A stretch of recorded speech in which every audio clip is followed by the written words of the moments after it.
Kiridi Sheng Matineja and West Nile TV, Akel Lambanga Kodagalur Mission Kasiamwen, Mapodwashi de la Mazongo, Willa Madango Bino Kumai. Aduagi pasini angwen ya dura miarua uwok maber.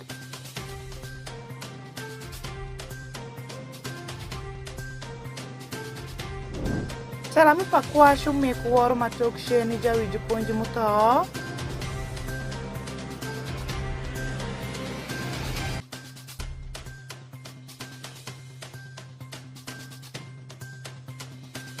Kesi payasho mitinu unya I aivu mayuretu.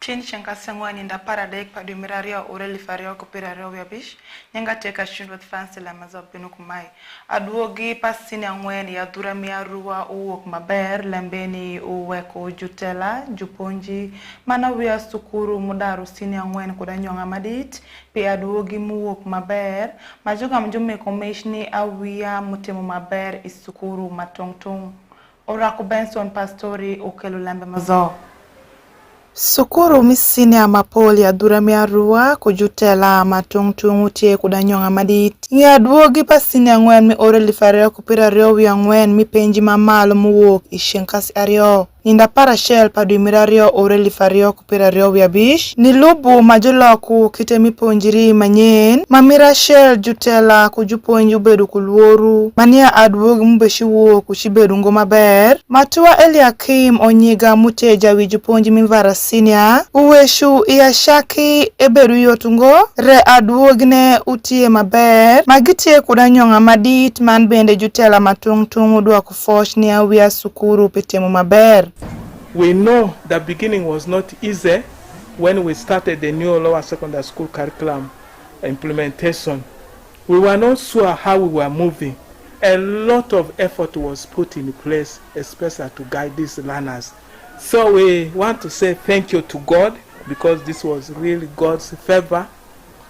Because when it came to second term, when we sat for mock, the regional mock, the result was generally poor across West Nile. But now, when you did training for our teachers, I think when we came back, we had to do a lot of discussions. You know, we had to bring those trained by UNEP to come and help our learners.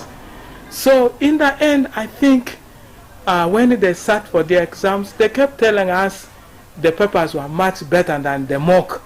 I also want to thank the candidates themselves because towards the end, we had to push them, we had to remove them from their free times to make sure they were with the teachers for discussions, for guidance, and so on.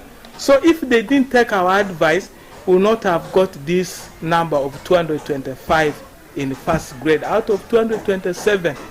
So it is all about trusting God, working hard, and learning to practice what you have been taught. Paul Pawia sukuru mivara sinia ubedu kudanyonga madit inge ya duogi maber muwo. This is Moses from S3 East. I'd like to thank the whole of West Nile for supporting us into bringing good results. Because for the first time ever in history of the West Nile, in our great region, our school, imagine we're all carrying the badges that our school.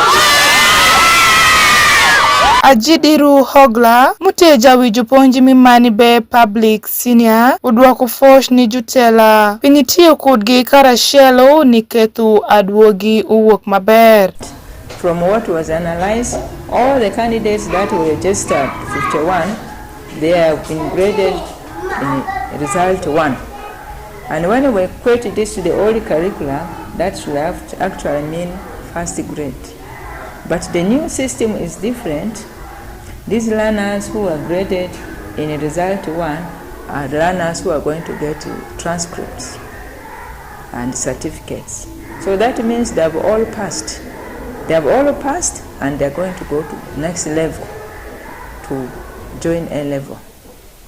And this result has been achieved as a result of hard work from the teachers, from the students themselves, from the parents, and all other stakeholders, the PTA, the board, the directors of the school, the non-teaching staff. They all contributed to bring this success. It was not a one-man's work. Angua Bernard Mute Jawiju Ponji mi St. Peter's Sid Aliba Senior unyuthu piranyonga madit manudua kufosh ni awia misukuru. Esha piti maber mani nyayo ngola wishiwigi.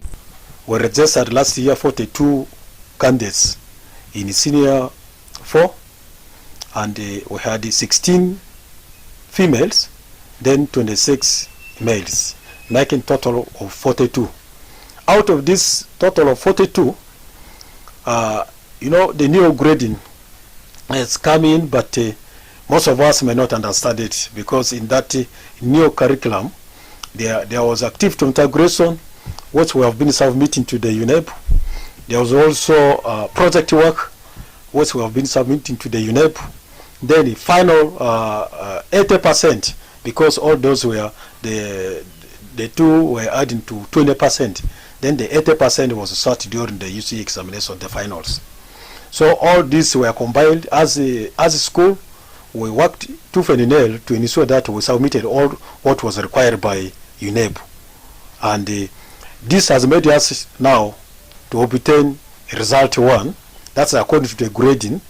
We didn't register any other person in a result 2 or 3 or 4, 7 like that. Any tier wang mirashel ma adwogi mi ponji manyen majuloku uwo. Majuloki orally farioku pira rio wiario. Wenda wia sukuru muro nyingi pitimu. Penji mamalu payuneb mi orally farioku pira rio wiangwen ubedu elif dakadek. Manuangre nya % pira bungwen wiabora ukadu penjine. Kashundwat fancy Oraku Benson Pastore West Nile TV lembangea.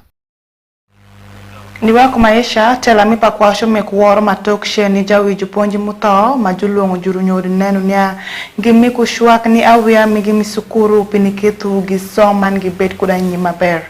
Alfred Jawok utie kulembe mazo. Jutela mipa kwa sub-county Shinkasadek ninda parareo padima eni gichokre Ikoba Village Mukale Parish ni miyo waro migima tokshen ni jawi juponji machon Patrick Ongala Mutoni ndabongwen padi marario oruma eni yodiat mi St. Luke angal yongeremo male lemene maisha oberunela nyut matera nerebere mi kinju ponji manke wat mi kingi yadura mi sub county ne chalo jurukumu gichokre Koba Village girombo bende kwang mikumu manke kupiwang Alex Machakado jawi juponji mi Pakwash Catholic Parish ewasho niaya yopne obedo kochan madit kadok nwango yori ngeye gibedo kuyore mi poi pikwo pajara toma eni maeweko.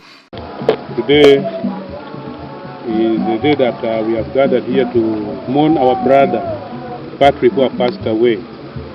The message that Patrick has given us today is that whenever we are living on this earth, we should always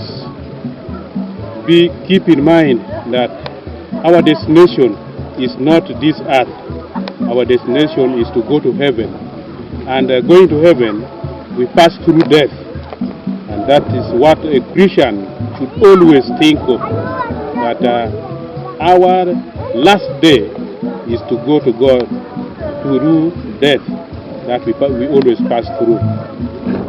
Machaka dukendu ukwayo jirunyodo gichwaka wia mamege oberiskuru karagedok dana matera yanyim. My message to the parents is that we should not keep our children at home, because without education, this world of today is we cannot gain anything without education. The world of today needs education. Whenever we are keeping our children at home, we should keep in mind that we are keeping wrongdoers at home. As a catechist, I always encourage our Christians to take their children to school so that they can achieve education. Because without education, we cannot develop this world. When we need the development when we need to develop our nation, we should send our children to go for education, because in this era, without education, we cannot do anything. That is my message to all the parents around the globe. Yop mi kesane dana mapolo beri iye machalo juwi juponji jutela mikin pacho karachelo kolwak dano awe kodaka chel karachelo kodawiya par manke jukonye pacho pare madai panyegoro Koba Village Pakwach Sub-County. Alfred Jawok, West Nile TV, LEMB ANGEYA. Niwa kumaesha kesi payasho mithinu unyai Ivu Division majulu ngujuru nyodo ninanu niya ngimiku shwak isampore ni awia mingi pini jigu wokelela mani podu ipeko makumeni. Jura Joseph ukelo lambe mazo. Government emi Uganda karashelo kukal manani lembi yotkum. Umitu juegu mani luinyu kesi payasho mithinu munyai ikindawia mutie sukuru. Maketu giwo kudisomu. Pien enitie peko munyai ikaberu mapol ingome Uganda. Aivu mayuretu manuangire iadura miarua utie kabedu ashel. Makesi payasho mithinu unyai iye. Jacqueline adiri mutie ora para bora mutie dana mimarasha mabedu I Aivu. Uweshu enwangu iye metie ora para busiele ora lifario kupirario wiadek. Inge woki sukuru. Pien juru nyoru bedu kamiku irengo shwak isampore. Joyce Onziru mutie Jaratish asheli odiat mi Aivu Health Center adek. Uweshu kago megu mithinu matundu dakashel. Manangre niya entia wia manyira muwo kudi sukuru. Wothi maternity kubang oru. Young mothers from the age of 15 to 19 years, on monthly basis, I can say we receive 10 mothers. At least every month, these teenage mothers from the age of 15 to 19 years. If you take this one, now, like for a year, you can receive more than 100 teenage mothers in this health facility. Ma ewe shu peko maketa wia eni yash kudu uti shuak majuru nyodo mekungo igi gamketu gi wokilela gishakunwangu sente iyore maberungo. Also this challenge of poor parenting, most of the fathers they don't get support from the parents, mostly when they're in school this year. Scholastic materials, if they cannot provide for them, the other needs, they end up dropping out of school, then they end up in these marriages. Wadri Sam Nyakuwa mutie meya ya duramia rua uweshu kesi payasho munyai utie ponji majuru nyodu ponju ngomaber man bende awia magiweku wotuswa mashik upe iwigi. It is true the teenage pregnancies are on the rise, especially the areas along the border.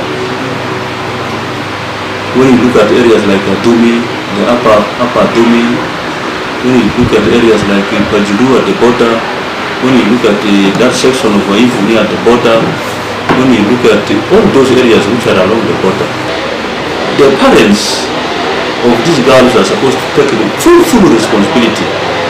Because it is assumed that children, even if they are 15, 16, 17, they are still under the minority age, and when they take decisions, those decisions are not so binding. Emedu bendenia shalu jutela gibe wo kuyore matungtung mifungu odimiel kukabedu matungtung mashopuketu awia mondi peko makumeni. On our part as a council, we are doing everything to come up with an ordinance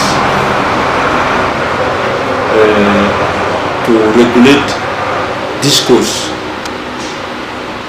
It is already coming for the first reading. once that ordinance is passed and gazetted, it will go a long way in helping address this issue. Lobu aduogi muwok kesi payasho mitinu unyai ikinda wia manyira ma oru megithindu azilo ne I district mi aivu mayuretu manwangre I adura mi arua kashindwa Fancy Joseph Jurua, West Nile TV, Lembangea. Adok foshiri de sheng matini ngati miteka na West Nile TV watunde jiki pale Lembangea mabinu sama rom kubangsheng nyingati kashindwa Fancy imedirika na West Nile TV koyo mapolo mbini wing Charles Street Talk with so time movie time shuku man Nile cast mabinu sawa shell murutheni dogiri maber. Government emi Uganda karashelo